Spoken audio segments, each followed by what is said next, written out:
J'accueille les invités du débat de ce Smart Impact. Thibaut Quéré, bonjour, bienvenue. Vous êtes responsable du plaidoyer à la Fédération française des usagers de la bicyclette. Il y arrive.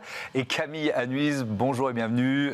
Consultante associée chez Solci, bureau d'études et de conseil français spécialisé dans les politiques et l'urbanisme cyclable. On va détailler ensemble ce plan vélo annoncé par le gouvernement et ses effets attendus. Un investissement de 2 milliards d'euros d'ici 2027. Développement des pistes cyclables, aide à l'achat du vélo, modification du code de la route, tout ça est annoncé, évoqué.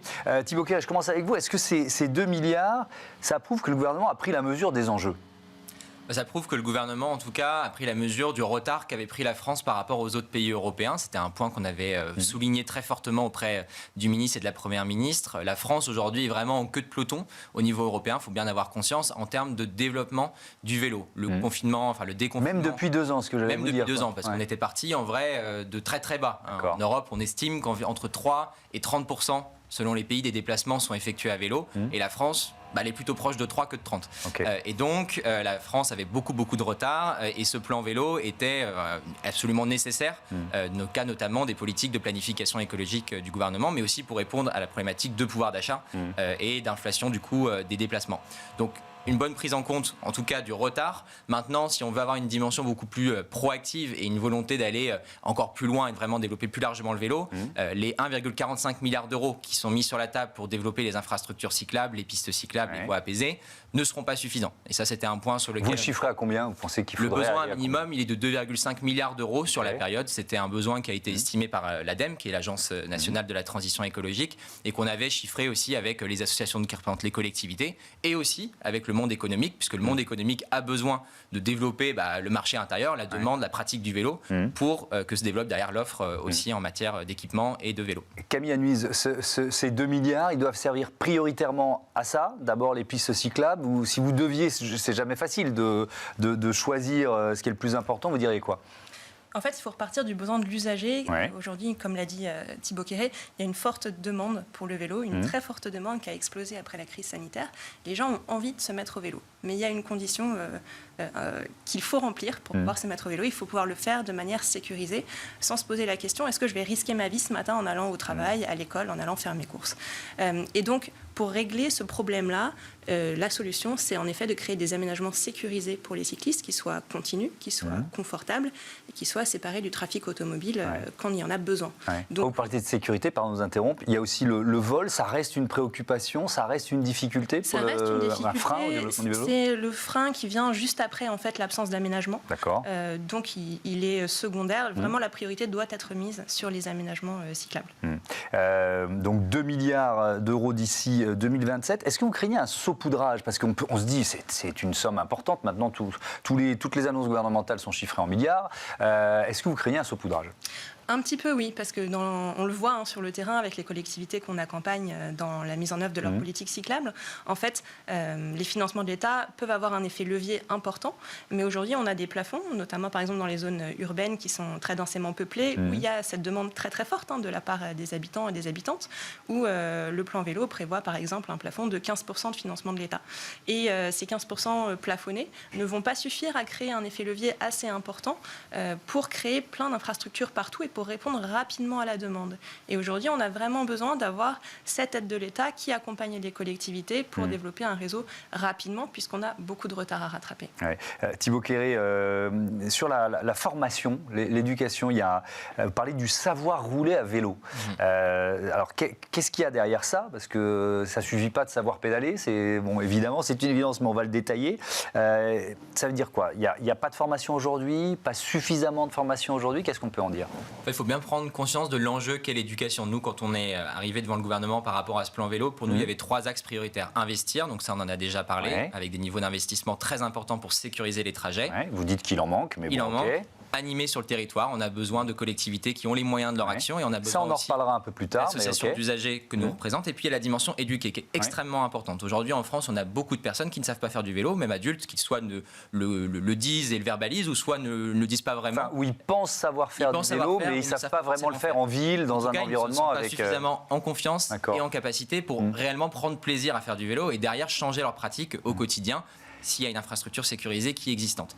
Et donc, on a besoin de renforcer très clairement le volet de l'éducation, et ça part notamment par les politiques éducatives dès le plus jeune âge, puisque c'est là qu'on peut saisir les gens beaucoup plus facilement quand ils sont à l'école. Donc, le dispositif de savoir rouler à vélo, il existe en effet, et ça fait depuis 2018 qu'il est promis par le gouvernement. On voit que la mise en place de la chose, elle est très très longue. D'ailleurs, le gouvernement s'appuie beaucoup sur notre fédération pour essayer de pousser ce dispositif. Aujourd'hui, on est très loin des objectifs qui sont fixés par le gouvernement et notamment par le ministère des Sports qui porte ce dispositif. Et on a besoin notamment que l'éducation nationale y aille pleinement, engage davantage la communauté éducative, les parents d'élèves, les profs, pour faire en sorte que les élèves, tous les élèves qui rentrent au collège, soient en capacité de rouler en sécurité sur une route à vélo et la confiance et l'autonomie pour le faire. Ça veut dire quoi? Une sorte de permis? Est-ce qu'il faut aller jusque-là? Obliger les utilisateurs à avoir un permis, à prouver qu'ils savent bien faire du vélo? Non, pas forcément. On n'est pas forcément parce sur que vélo égale liberté, donc c'est toujours compliqué. C'est ça, il y a une dimension de liberté qui est extrêmement importante. Et puis, à un moment ou à un autre, c'est pas non plus l'objet le plus compliqué de la Terre. Il faut juste qu'on ait en cas les capacités, la confiance pour le faire. Il faut connaître le code de la route. Il faut connaître le code de la route. C'est une vraie surtout, question, il faut savoir aussi réparer son vélo, il faut savoir l'entretenir, il faut savoir quels sont aujourd'hui les équipements qui sont obligatoires. Est-ce que, par exemple, tout le monde sait qu'il faut avoir une lumière sur son vélo? C'est un équipement qui est obligatoire. Donc, c'est aussi toutes ces choses-là qui sont importantes. Et derrière, rouler à vélo, c'est aussi savoir s'orienter, connaître la géographie, savoir interagir avec les autres usagers de la route, et ça c'est des choses qui s'apprennent, et quand on a perdu le vélo en France, on n'en fait quasiment plus. Quand on a perdu ce savoir-là, évidemment il se transmet moins de génération en génération. Alors on va parler effectivement de la connexion entre l'État et les collectivités locales. Camille Anuise, il y a certains projets d'infrastructure qui nécessitent forcément l'aide de l'État, c'est ce qu'on peut dire. Il y a des communes qui sont incapables de les assumer seules. Alors, il y a plusieurs sujets dans ce que vous venez de dire. En fait, il y a le sujet d'abord du financement. Donc, où est-ce qu'on trouve l'argent pour financer les projets vélo qui sont malgré tout coûteux. Faire du vélo, faire des infrastructures vélo sécurisées, c'est pas juste un coup de peinture, c'est vraiment une expertise. Et donc, ça demande à la fois des ressources humaines, de l'expertise et de l'argent pour réaliser ces pistes cyclables. Donc oui, tous ces aspects sont très important et sur certains projets importants du type franchissement ferroviaire ou des projets un peu plus coûteux que simplement de la piste où il va falloir trouver des solutions plus techniques, un peu plus complexes pour franchir des autoroutes, des choses comme ça. Le soutien de l'État, il est indispensable. Le soutien à la fois financier, parce que ce sont des projets coûteux, et le soutien politique aussi. J'ai un cas très concret dans une collectivité où il faut créer un franchissement, un passage à niveau différent de celui de la route pour les vélos. C'est des projets très coûteux et il faut l'appui politique et financier de l'État pour permettre de faire avancer ces dossiers. Et dans ce cas-là, qui sont vos interlocuteurs? Les collectivités locales, une communauté de communes par exemple, qui n'a pas le budget nécessaire ou qui a besoin des autorisations du levier de l'État? Pourquoi ça coince parfois?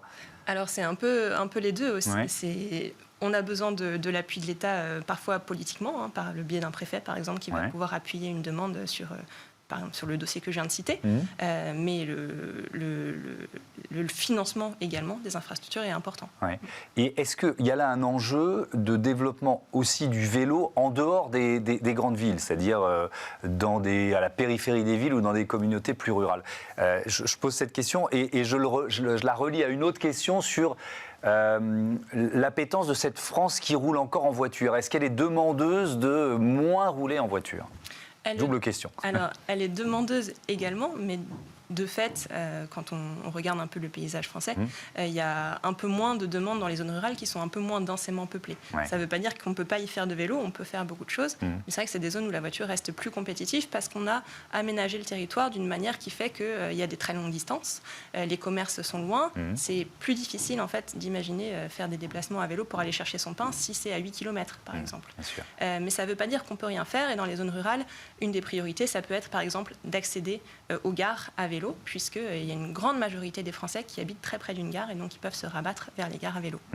Thibaut Quéré, sur cet enjeu de connexion entre l'État et les collectivités locales, qu'est-ce que vous demandez, pourquoi vous plaidez?